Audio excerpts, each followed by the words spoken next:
I'd now like to invite our last speaker, who is Sri Ravi Saxena, who is the Additional Chief Secretary, Department of Science and Technology of the Government of Gujarat in India.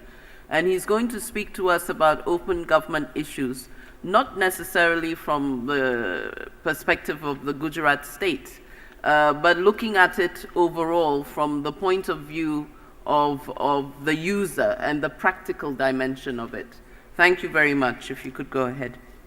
Thank you, Dorothy.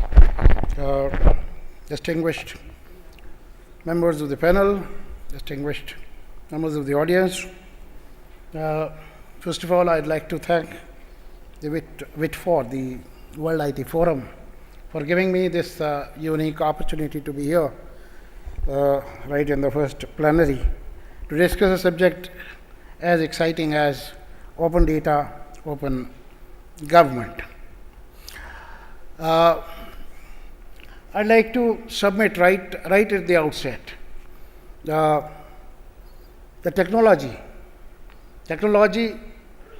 has been the driver of governance, of the structures of government. Technology led industrial revolution way back in 19th century, early 19th century, took the means of production in the hands of a few, and the capital flew to the hands of a few,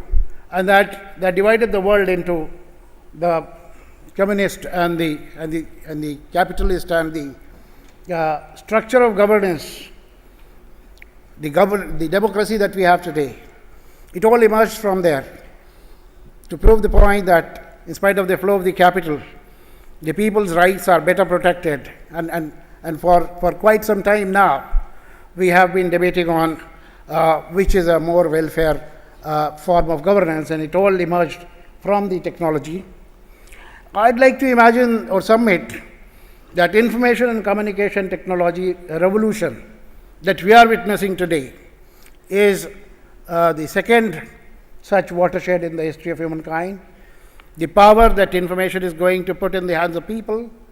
who have access to information would create a divide which would be much larger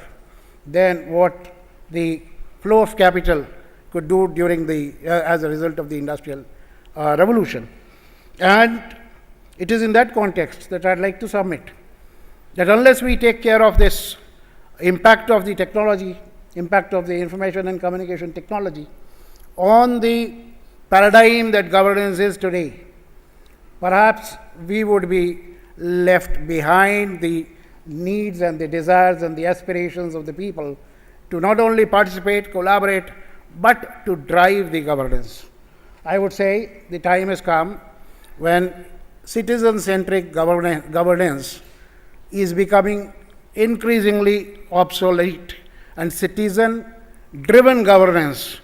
is becoming not only the need of the day, not only becoming the movement that the government, the current structures of the government would have to deal with, would have to be prepared for. It is the citizen-driven government, and a good deal of governance would and should shift to the people, to the interest groups, thanks to the power of social media. The power of social media would demand collaborative governments, would demand that a great deal of issues that are governed today by the elected governments could as well be done by the interest groups formed, the communities which are formed on the platform of technology. And that is where the question of open government comes as the most stark need for each government to follow, to chase, and to ensure that it moves